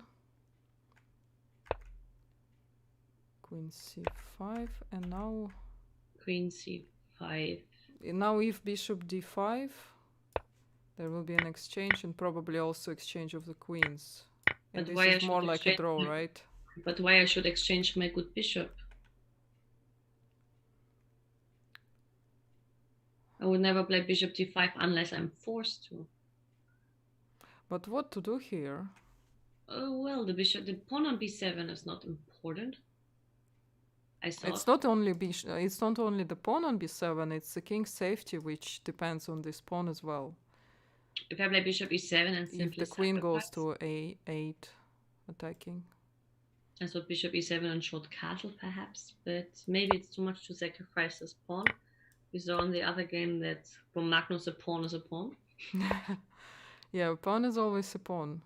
Yeah, I feel like this rook on e5, despite being sort of active, it's also a burden. It's misplaced a bit, yeah. So Yeah, I think Nepo here played rook on e5 just too fast. He should have played rook d1. Oh, that's not a move. Queen c8. Wow, that's also a commitment. Yeah, now white is probably fine. Yes, After now bishop white has f4. Yes, he's quickly developing and he's already equalizing. Yeah, he played queen c8, also giving a square for the rook. So now he can play rook c5. But this actually also means that he indirectly admits that this maneuver of rook e5 was not very fortunate. Mm-hmm. Yeah, played probably too fast. Now Well, he probably wants to play bishop e7, maybe potentially bishop f6 later. But that means he should have listened to us and play rook d1 instead. Yeah, he should have. Aronian Grischuk is looking wild. Let's look there. Wild games are something we always want to watch. Especially when you compare it to the other games, which are all like looking deadly drawn. Yeah, especially also when it's Aronian and Grischuk. And Grischuk is also up on time, which is pretty remarkable. Which is unusual. Which may raise serious questions. What's wrong? But it looks nice for black. I mean, at least from the intuitive point of view. And actually, like, not only from the intuitive point of view, also from the... Well, the king... white line. It looks like the king can castle, but it cannot actually. It is supposed to be on e1. So that's a big disadvantage of white. They cannot castle. And so bringing the rooks together will be very difficult here. But still we have to use the fact that that white's king is very bad. So d5. So he played king d1 after queen h4, not g3. Yeah, because g3 looked suspicious. Yeah, g3 looked suspicious, and it required a lot of calculation to, as we looked at it, that after knight f3 check, king f2, knight takes. It looks intuitively, it looks wrong actually for white. That's why probably I would also have. Actually, it's probably better for black here to take on f1 to get rid of the bishop, which defends a6. Yes, and then taking. And then take on a6, and this pawn on e4 is quite weak anyway, and two other pawns are also weak with being doubled, and yeah, this bishop is quite strong for black. Yeah, this looks like. So this is actually even a bit better for black, but this also needed to be calculated, and that's why maybe Levon also did not play g3, but it feels like king d1 is not the best decision out of the worst ones. So then bishop a6 and queen f4. So he did not take on a6. Okay, but taking on a6 is not improving these things in a way. But okay, now of course with bishop b7 I can get rid of your knight, and then you would end up with a good useless bishop against a strong central knight.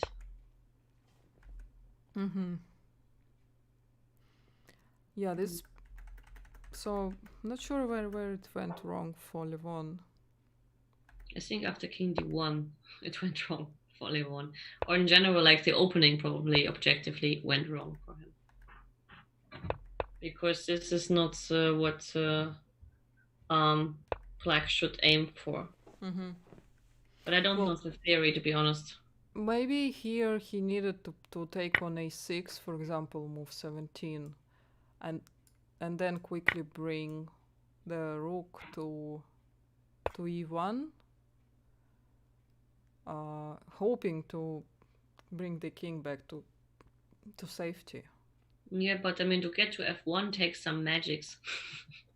Or like the d2, e3, f2 rook. Or maybe on this even like side. rook f1 to play rook f2 to defend b2 in case if the queen is attacking it. Yeah, rook f2, rook d2, and king e1, king f1 is like a nice plan, but I think it takes very long.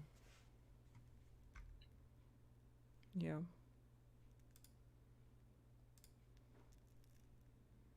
But now after bishop b5, now queen will go to b6, and what to do? I was just first had to think like why queen f I couldn't take, but now I understand why I can't take. Yeah, we cannot take because queen will take the rook. But even that queen g5 looks scary in a way, even though I'm not sure this is working. But queen g5 is another candidate attacking on g2, yeah. g2 and on b5 at the same time. So, and if you take on d4, I can probably make some intermediate move, taking on g2, or take on d4 first and then on g2. Looks a bit scary. Yeah, taking on g2, and then can also give some more checks. Probably queen has to take, otherwise it's also queen g1 and taking the other rook. I cannot take on b. I can take on b2. Well, yeah, and we can take on b2. And this bishop, rook hanging, bishop will be hanging if the knight leaves, and the knight is still hanging. So yeah, it's just collapsing. Doesn't look promising indeed. Yeah, so king d1, this is where it all went wrong. Yeah, but okay, before probably king d1, because already after queen h4 check, it's clear that that something definitely is going wrong way. So yeah, knight d4, beautiful move. This idea after c takes b5, knight d4. Maybe c takes b5 was over ambitious, and he should have tried to develop and castle quickly. Yeah, maybe just bishop d3 and castle. Went for the pawn. Got punished. Alright, we have still Magnus Nepo, which, yeah, it looks pretty equal. Well, no, I mean Magnus is a pawn up. Yeah, but the rooks are very active for black. We have only these 2 games left because the others just went into draw, right? Yeah, Harikrishna as well, a draw. Everything drawn. But here I would even bet on Magnus because it's a pawn.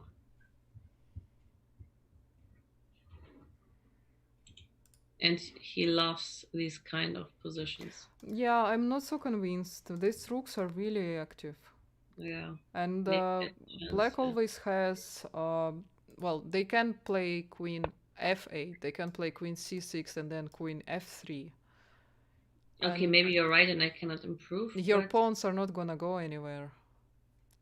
And once you try to push like h pawn, there are some tactical ideas immediately. With like rook g6 and maybe even sacrificing on g3 and then mate. So yeah, this there is more than enough compensation, it feels like. Yeah. Unless he trades the queens. Maybe queen g2 now, and he should also try to keep both rooks on the board in my opinion. Yeah. So one rook endgame will be drawn with this pawn structure. By the way, I have good news. I played like Grishuk. I found queen g5. And queen g2. It's what we predicted. Maybe we should play instead of them. We can predict the moves perfectly. So now black needs to move the queen away, probably to b6 to keep the pressure on f2. Keep the pressure on f2, so the queen cannot leave. And then maybe the other rook comes, but then immediately we can attack pawn on a3. And if rook e3, there is rook f2. And if rook f2, then queen a3, and black might be winning here. This is actually... Yes. Right? Because the king cannot escape. If it tries to escape, it's immediately queen c1 check. Yes, but I don't think that this will be ever allowed by Magnus, unless he's in a strange mode. Yeah, so rook e3 is not possible. But then how to defend a3? So white cannot leave from a1, but then there is no improvement.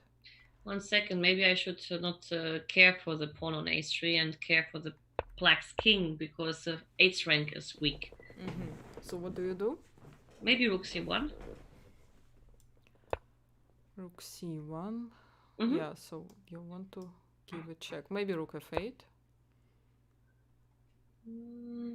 Maybe rook c5. It's a nice place for the rook. Cutting off the queen. I mean, the main idea is just like that even the moment you take on a3, I can also activate my pieces. And then, for example, like I have ideas like queen e4, rook h5, with checking ideas on h7. So it's not like that trivially that you can just afford yourself. Maybe you can, because I mean, I look at this computer going up and down, but maybe it's not queen e4, but something like to activate pieces. Yeah, maybe black needs to go back to a2, but then white did gain some nice positional advantage for but that actually pawn. Something similar happened. I mean, he sacrificed on a3 and the queen is now on e4.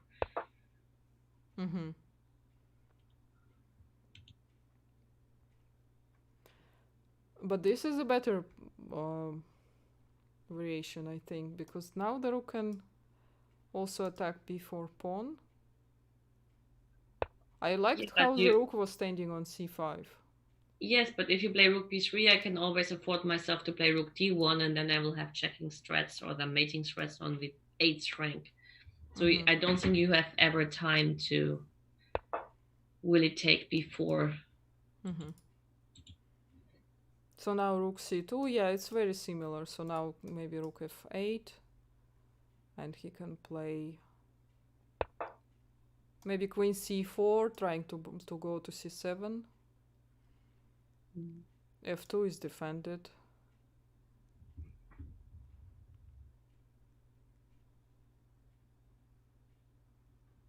Yeah, but objectively, you're right. I think this is a very trash position in terms of it's hard for white to proceed. Except if Magnus loses on time. You think this is possible? Well, it's now 4-3-2. And okay. Maybe we are not getting the... Oh, he lost on time. Who? Magnus just lost on time. Are you serious? Yeah, the result is on the board. Oops. Oops. Because you just, I mean, like, it's a little bit scary, whatever, like, we discussed. And now, even about this is happening. This is scary. Actually, it looks like he made a move, but... It wasn't transmitted. Because the king is on g2, right? Yeah. Ah, no, wait, no. It was king g2 and rook f8, and no move happened. Ah, yeah, no move. Yeah, king g2 was earlier. And now the game is abandoned, and somehow Levon escaped. Don't ask me how. Wow. Yeah. Not only he escapes. Can we just go back? I mean, like... Well, the amount of pawns is equal, but somehow it looks like white is... But white has positionally... Well, their king is much more active thanks to king d1. And the bishop on b7 is a fool. But can we go back? I want to see like what happened, because it was... How did Grischuk let him slip? So after bishop b5, queen g5. Yes. Knight d4, queen g2. Yes. Yeah. Rook f1. He took on d4. Looks fine too. No, it's not fine too. Did you miss something here? I think we're all missing something. Now it's equal already. Rook e8, queen f2. And then queen f2 and already like, okay, but I mean... yeah, but exchanging queens, of course, is a mistake here. I mean, like, the thing is, like, there's a golden rule. When you have a weak king, then of course don't change queens. So maybe Of queen course. g6, but then queen g1, and how do you improve? it doesn't matter. You just keep And the queens on the board. your rook is hanging, right? Your rook is hanging on e8. So that's why. Well, is the rook really hanging if it's queen d3 check? The question is, why did he need to play rook e8 in the first place? Okay, rook e8 of course makes his life tougher objectively, yeah. So maybe maybe the mistake was to take on g2. Maybe, I don't know. Yeah, it looks fine, but it's just remarkable how the. But no, let's wait. Can I play something else here? Not take the knight. Maybe it's something else. Which is hard to believe. C4, and the rook is hanging on f1. But then I play maybe rook. Rook e1. Yeah, I have. And rook e1, queen e1 is the only move, right? No. Yes. Queen b2, and 2 pieces are hanging. Okay, that's the winning move. c4. Very logical. Instead of taking the knight, you say c4. Fantastic. And if we take with the rook and king takes, then it's just queen g1 and queen a1.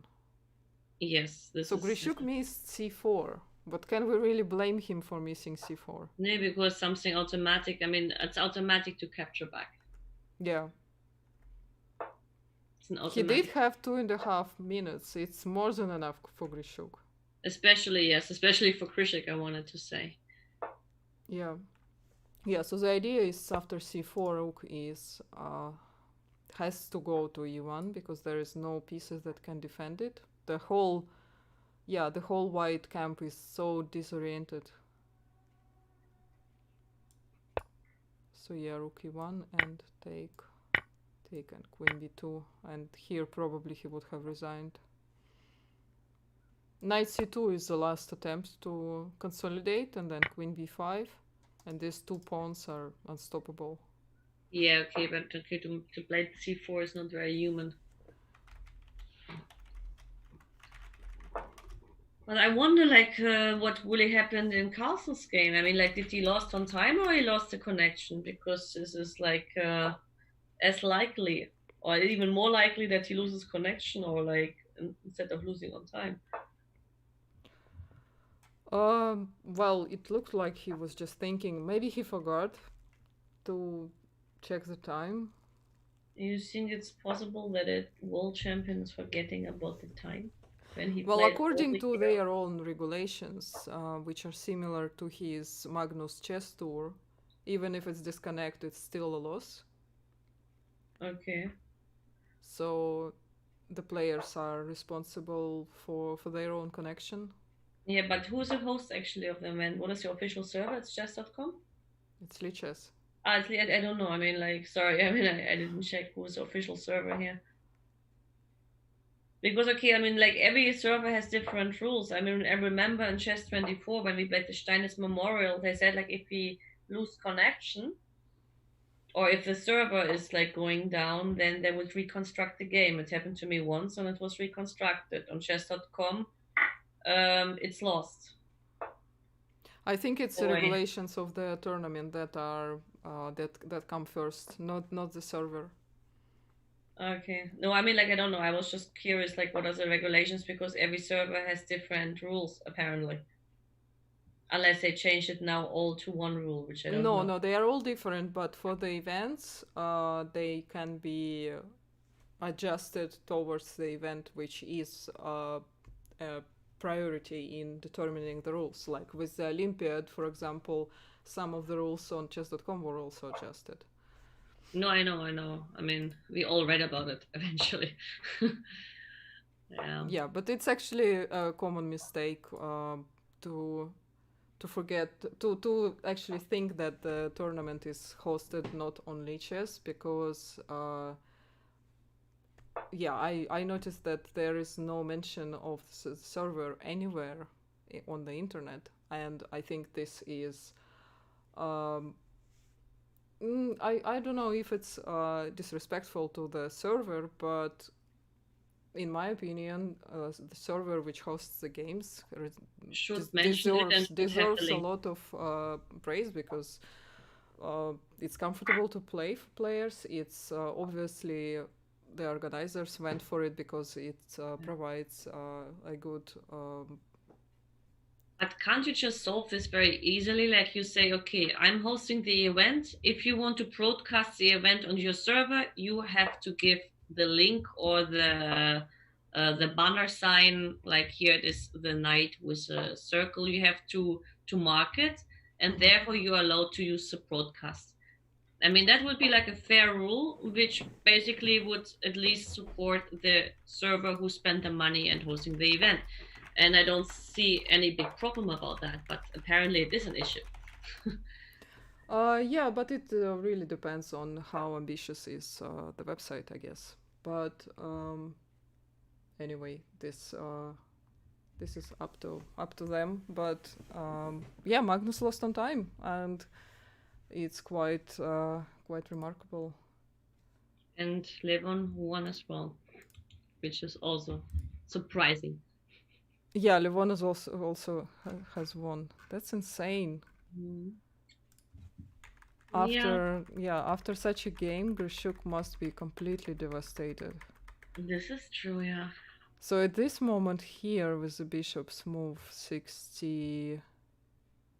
But this is already 56. This is practically lost. Because the problem is also like, no, wait. If I get the b5 pawn and sacrifice, I make a draw. But this move is not the move, even so it looks like the move. Well, the problem of black, they did not play h4 and allowed white to play h4 instead, leaving their pawn on light square. Which is not clever indeed. And the pawns are so far away, b and h, that even the bishop has hard time stopping both of them. So the thing is, like, you just have to sacrifice a bishop against a b4 pawn, and then you're on the right corner because you have the wrong bishop. Yes. But what if you don't have a chance to sacrifice it? So if black on the move 56 played h4, which makes sense in any case, but h4 makes more sense, like that sometimes, you know, like when I get the pawn on h4, I can cut the king in time, and the more... He was afraid of king c5 maybe, but then I mean bishop c6 does not make much difference here because king c5 will happen anyway. Yeah. Apparently this is supposed to be a draw, but I'm not sure how. But well, the thing is, once the white bishop leaves from f1, bishop comes to g2 and wins the pawn on h3. So the bishop has to stay there while black bishop is very active. Yeah, this makes a difference. Anyway, it was clever to push h4, but you know, the problem is like that once you get into the situation when you had a totally winning position and suddenly it fires, like it backfires, I think psychologically you don't recover so quickly and then you lose a little bit of concentration. You start over pushing. Here I'm even thinking that maybe the king can go to f4, or is it losing because of... maybe b5, b6, and then bishop b5, bishop c6, and we're not in time to promote the queen. Even so, it's not sure because after b5, I can try bishop b5 and bishop. I mean, after b5, I can try bishop b7. But maybe then I have king d6, king c7. It's not so easy. Well, bishop b5, it's a draw, it seems, because... it's not enough time. Well, first of all, we can just play bishop a6, and then we push our pawn, right? We can just take. We can take the bishop. Yeah, we can also take the bishop, and we promote at the same time. But maybe if now king goes back, and if king f4, this looks like some study. And now if bishop c4, and we want to go to d5, For example, king back to g3, bishop d5, bishop a6. Because if we take now, then the pawn promotes much faster than our pawn. Yeah. And now bishop can defend from e6, while the king will go c5, d6, c7, and we go for promotion. And the Yes, king we is... can go the king to a7, and then the bishop cannot hold on the diagonal anymore. Yeah. A short one. Yeah, we can also use some zugzwang with king e5, f5, g5, attacking the pawn if the king stays there on g3. So yeah, that's interesting endgame to study actually. Yeah. You will study it, you will memorize it for a little bit, and then after 1 month you forgot about it. Well, who knows? Maybe we'll get something like this in our games and we will remember about this. I mean, I'm sure like I would forget, because I've seen at least the Philidor defense, okay, not the easy one, the more tough ones, and the Luciana positions. I've seen these things millions of times, and eventually I forget about it. So, yeah. Yeah, interesting. All right, yeah, it's really fun games. So yeah, unfortunately, guys, it's getting quite late for us. So we're gonna end Go here. Yeah, It's 2:30 in your country, right? it's 1:30, nearly 1:30. Yeah. Ah, okay. Then it's early. Yeah, but you can continue watching the games on Lichess using the link info in the chat. And you can also watch the official St. Louis broadcast, which is also available using the same link. You can find the YouTube channel there. And yeah, thank you for watching and for being with us. Thank you, Lizzie, for your insightful commentary. Definitely a lot to learn, for me at least. So yeah, thank you all. Thanks, Masha. Everybody, a lovely evening. Yeah, have a lovely evening and enjoy chess. Bye bye. Chess.